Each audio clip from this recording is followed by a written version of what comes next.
Hello, and thank you so much for joining me for some Saturday night crafting. I hope you stick around for the entire video tonight.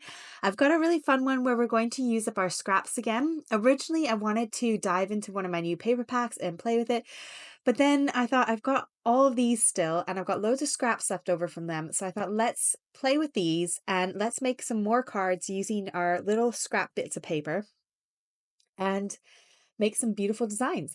So I pulled out all of the little strips I had floating around on my desk and in my strip jar that were all from these paper packs. I'm using my absolute favorite paper packs, which are from Paper Rose.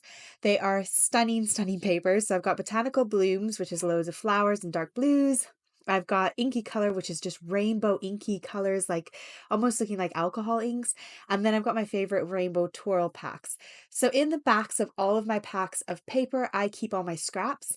I'll link these little paper wallets or plastic wallets for you in the description box if you want to find them. They are just from Amazon. They hold 6x6 papers and they've really helped me to get to grips with storing my papers a bit better. So I keep all my scraps in the backs of each pad, and then that way I can grab those first and use them up before I cut into any new papers. Now I will have all my links down in the description box below for you, so you can just pop that little window open. There's a little arrow that will drop it down for you, and you can see all the products I've used if they're still available. If they're not available, I'm sorry, I won't be able to link them. If you think I forgot something, then pop it in the comments, and then I'll try and make sure that I add that back in.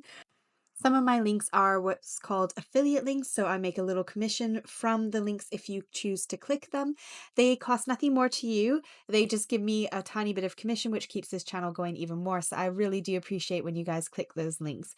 Along with that being said, I'm sorry I'm hounding this home in every video. If you subscribe, like, comment, hit the bell notification so you know when my next videos are out. That really helps me out loads because it keeps this channel going, and that's my full-time income from YouTube. So I really appreciate when you guys do that and when you're subscribed. So I've gone ahead and pulled out all my chunky extra scrap bits, and I'm going to trim those down into little strips. And I'm not measuring, I'm not thinking. I don't like crafts that involve a lot more brain power than is needed. So I am just cutting up loads of strips in various different widths, probably going about 1/4 of an inch wide maximum, but I'm not measuring anything. I'm literally just chopping them up, and I find my guillotine sometimes nice for doing those little strips. Now, in one of my previous videos, I showed my little haul from eBay. I found this shop on eBay called Paper Cuts. I'll link them down below if you want to check them out. They have these kind of offcut scrappy bits that you can buy, and they're perfect for die cutting, perfect for layering, amazing for doing little strips with. And I've got 2 full boxes this size that I got from them in their like kind of job lot sales. So I'm working my way through all these fun metallic and foil cards as well as pearlescent. Like this is a foil black card, which is quite cool. So I thought I would share with you that I've got all these cards and they're really fun for kind of making new cards with. And they were really nice and cheap when you look at the overall price because I did buy them as a job lot sale. So I got a nice deal on them. Now, by all means, you do not need to have any specialty cardstock. You could use just solid colored cardstock that kind of coordinates and goes along with your pattern papers nicely. But I do love the kind of pop and wow factor you get from using a foil or metallic glittery cardstock alongside them. So I've gone and picked out some cardstocks that go with each of the colors. And then what I'm going to do is create some extra little tiny strips to kind of enhance my edges of my specialty cardstock. So I'm going to add some double-sided sticky tape. I'm using my scrapbookdotcom roll, which is this monster roll. I am loving it. It's lasting me absolutely forever, but it's a fantastic way to add some sticky to the back of your cardstock. Obviously, you can use a tape runner if that's all you've got, because we're only going to do a few tiny skinny little strips. So you could just run a bit of tape, double-sided tape along one of the sides of your cardstock. And just do the same process as what I'm doing. I'm just using this giant roll because it's awesome. Super duper sticky and amazing. I'm absolutely loving it. And they often put it on sale, which is great. So I managed to get this for I think about $20 American, which sounds like a lot, but I am using it on everything and it's probably going to last me a good like 5 years or so. So I applied some of that to the back and then I'm just going to trim off the excess so it's not sticking out the edge of my card. And then I'm going to pop it into my guillotine. You could use a paper trimmer. It would work just as well. I just find this easier for cutting really, really thin strips. So I'm lining up and I am cutting probably 1/8 of an inch, if not smaller than that, like really, really skinny little strips. I did cut myself a whole bunch because I have a strips jar that I keep on my desk and I wanted to just add a bunch of them into there so that if I need them again, they're ready to go. So I've got these, they're all double-sided taped now, so I just have to peel off that release paper and they're ready to go. I did the same with the other 2 sets of papers and did some holographic and some black. And then I have this little container on my desk, which is for makeup. And I decided to pop them in there and keep them all separate so I could just grab them when needed and get creating. So I decided to grab these glitter cardstocks, and I've obviously got that foil cardstock I cut nice and skinny, and I'm going to use the glitter as my background. I felt like I didn't want to go for plain just yet. I wanted something really wow and blingy. And then that way, when I get to the end and I want to add a sentiment on, it can be dead basic because the card is going to be so fancy pantsy already. I don't need much more on it. So the first thing I'm doing is adding strips on. You could put the strips up and down, strips horizontal, or you could go diagonal like I'm going. And to avoid having to think too much about how precise it is and how even it is, I'm spacing them totally irregular from each other. I'm just making sure that they've got a nice straight gap, but I'm not worrying about how thick that gap is. Then I'm going to cut myself 2 1-inch strips. You can do whatever thickness you want. I just felt like 1 inch was a nice round number and it looked nice on my card. You could go thicker or thinner, whatever you feel like. And then I'm going to take that little strip of foil that has the double-sided sticky on the back of it, and I'm going to add that to an edge of each of those pieces. That way it just kind of defines that edge a little bit more and draws our eye into the beautiful central focus point. Now, obviously, you don't need your strips to go all the way to the edge. If your strips are a bit too short, it's not going to matter as long as your edge bits are going to cover up the edges where your strips don't make it to the edge. Gosh, I don't think that made any sense.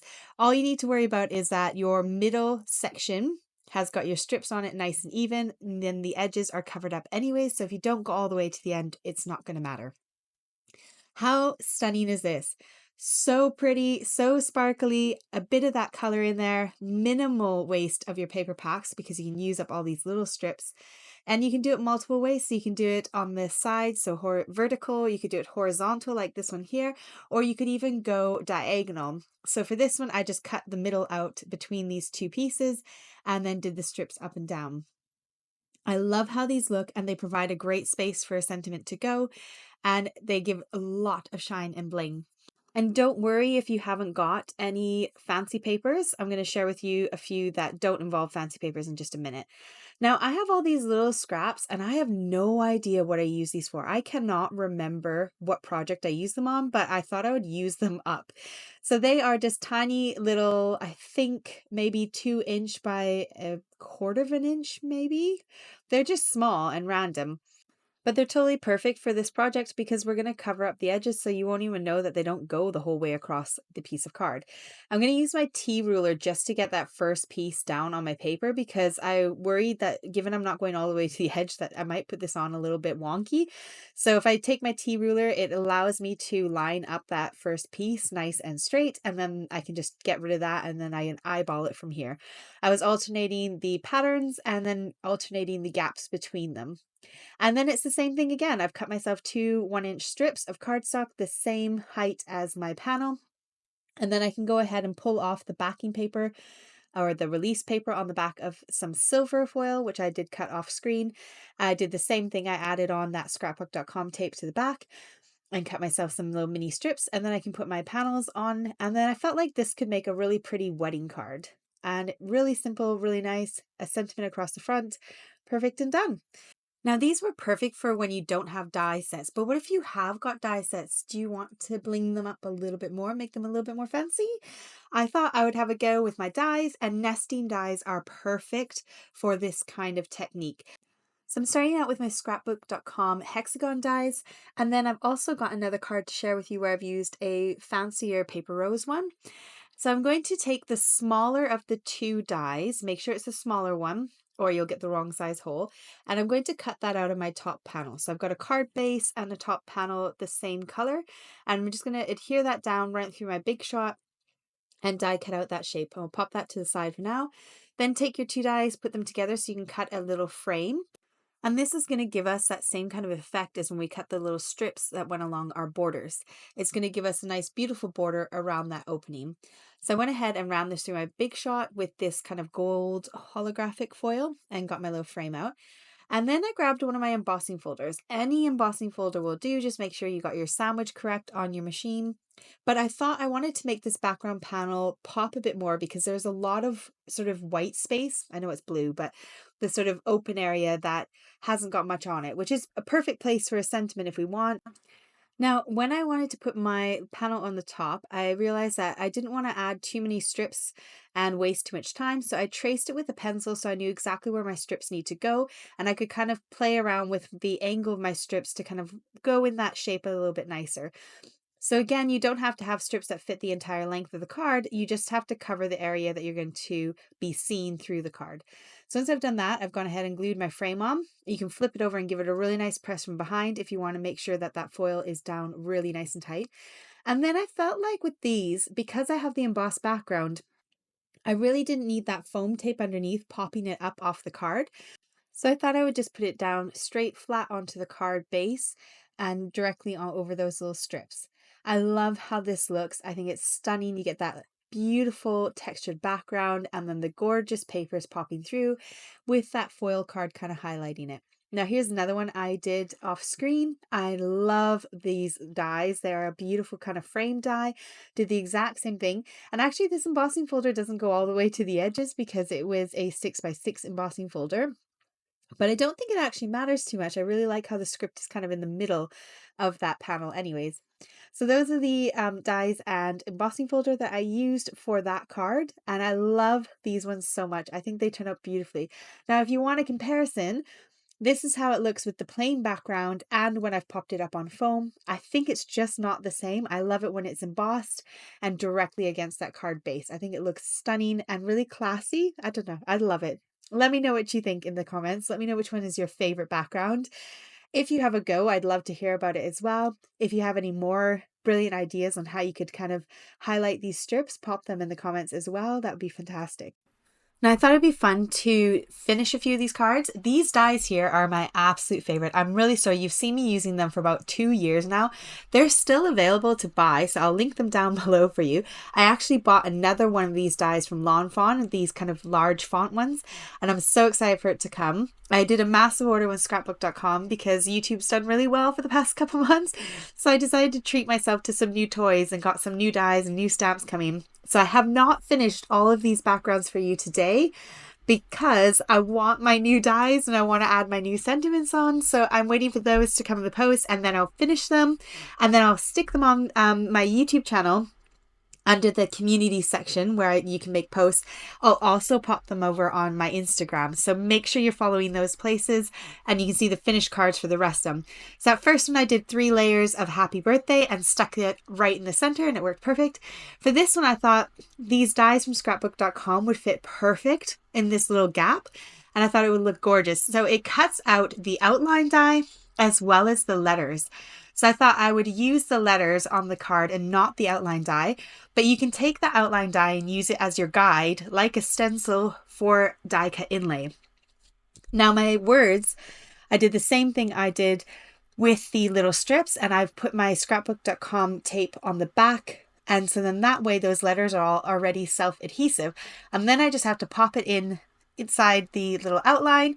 And I layered them up 3 times over and it's gorgeous. I absolutely love it. It doesn't need anything more, just the sentiments and they're perfect.